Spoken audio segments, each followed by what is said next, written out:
Hey guys, welcome back. It's Jen with Happy Humble Home, and today we're going to be showing you how to make this delicious sourdough granola bar or granola. But before we jump into that, make sure that you hit subscribe if you haven't already, and be sure to ring that little notification bell so that way you get notified of all the adventures here on Happy Humble Home. This granola is seriously so good, y'all. So, with that being said, let's flash back in time so you can see how to make this sourdough granola.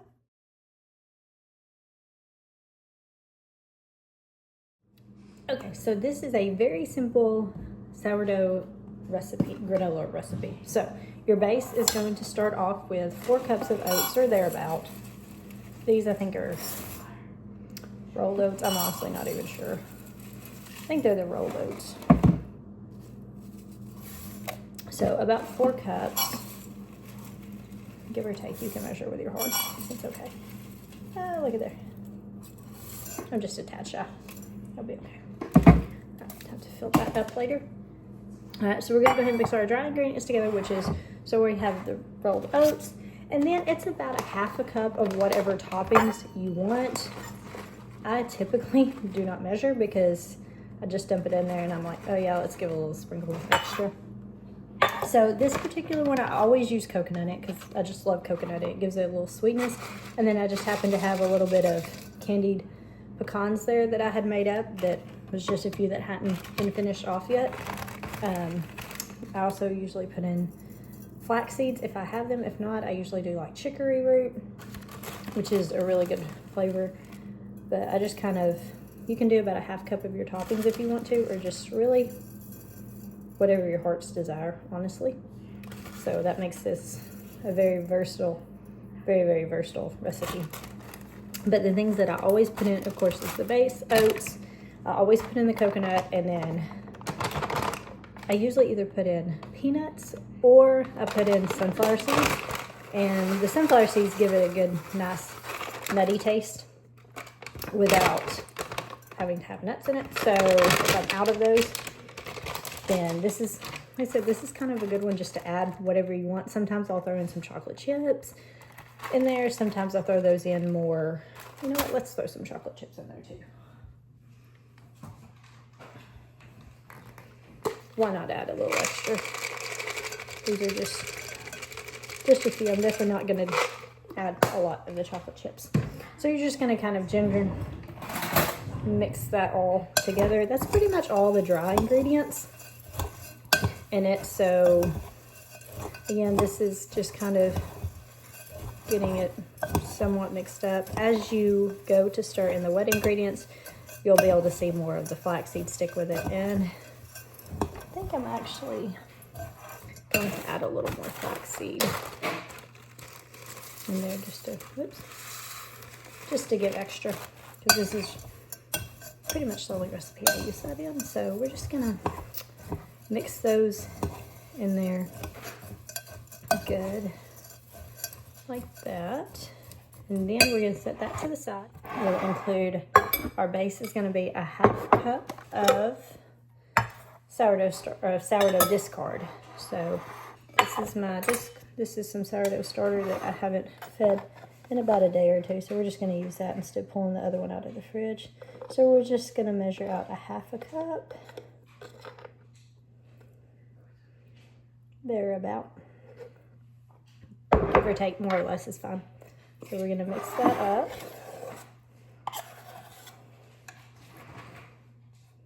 And then we're just gonna use the same cup because that way it's less for me to clean. And then about a half a cup of honey. You can do more or less depending on how sweet your honey is. I'm just gonna go ahead, not quite do quite a half cup. You can kind of see I left a little bit there because it is kind of a sweeter honey. You can also use just like brown sugar. You can use granulated sugar. You can use stevia. Pretty much any kind of sweetener that you want in your granola bar will work. You'll just go ahead, even if you're using granulated sugar, just go ahead and add it in with the wet ingredients instead of the dry. You also need a half cup of oil. This is just basic olive oil. You can, again, whatever oil you prefer. Necessarily will be just fine. We're gonna throw in a little bit of vanilla and cinnamon. About a tablespoon of vanilla, or cinnamon, sorry. Not a tablespoon, y'all, a teaspoon of cinnamon. I mean, I guess you could do a tablespoon if you really want it. When it has a good, like, you could almost put like a pumpkin spice flavor if you wanted to go ahead and add like your nutmeg and ginger and everything too, but we're just gonna stick with cinnamon.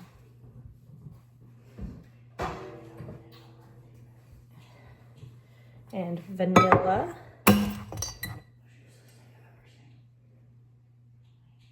There we go, about a teaspoon, that works. And then we're just gonna give this a really good mix all together. And if you wanted to, you could also go ahead and add in a little bit of salt, but depending on how many peanuts you put in it and the type of peanuts that you put, you may not want to put in the salt, because sometimes I've left it out if I have more peanuts in it. I don't think I technically added it in here, but you would go ahead and add the salt in this spot if you wanted to. That's, to me, that's one of those optional ingredients. So you do you. It'll be all right. So you can see we just got this all good and mixed. Okay, so now we're just going to fold our wet ingredients into our dry ingredients. And we want to make sure everything's good and coated, so it'll take a little bit. And you could do this like mix a little bit, stir if you wanted to, but that's why it's good to have a good big bowl. And I always like using the spatulas because it does really well. But like I said, this recipe is extremely versatile.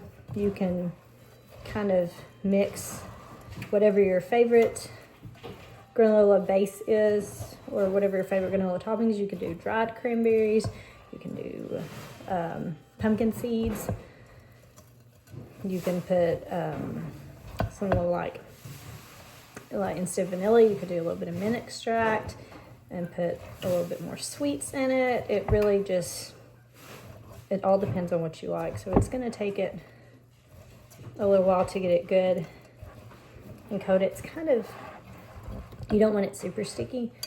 Like I said, as far as the sugar, you can use granulated sugar, you can use brown sugar, you can use really whatever your heart's desire. This is a great kind of search the pantry and throw it in a granola bar type recipe.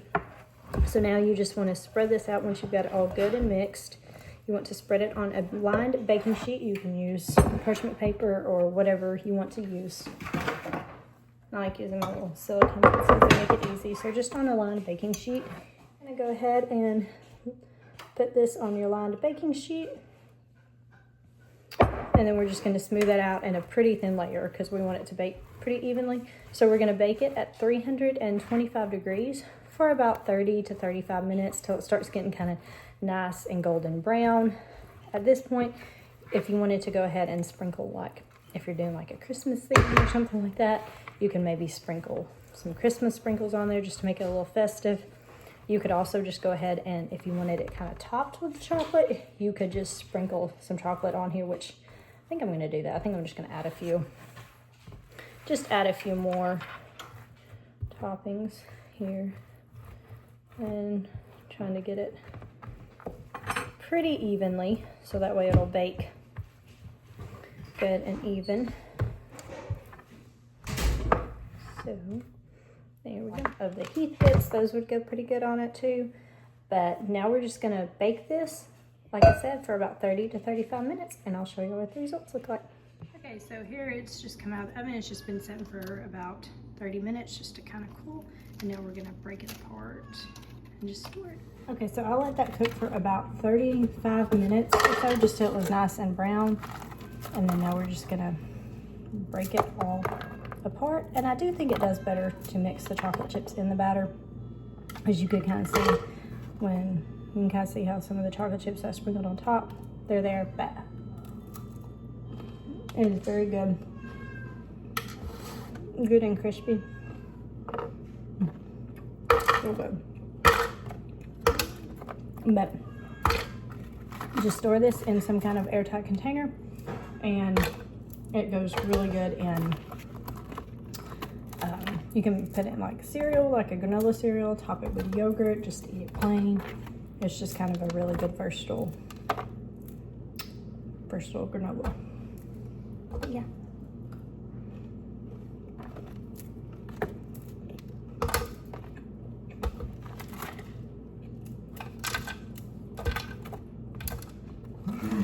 If you give this recipe a try, be sure to let me know in the comments what you think about it or what your favorite add-ins are. And as always, thank y'all for watching, and I'll check with y'all later.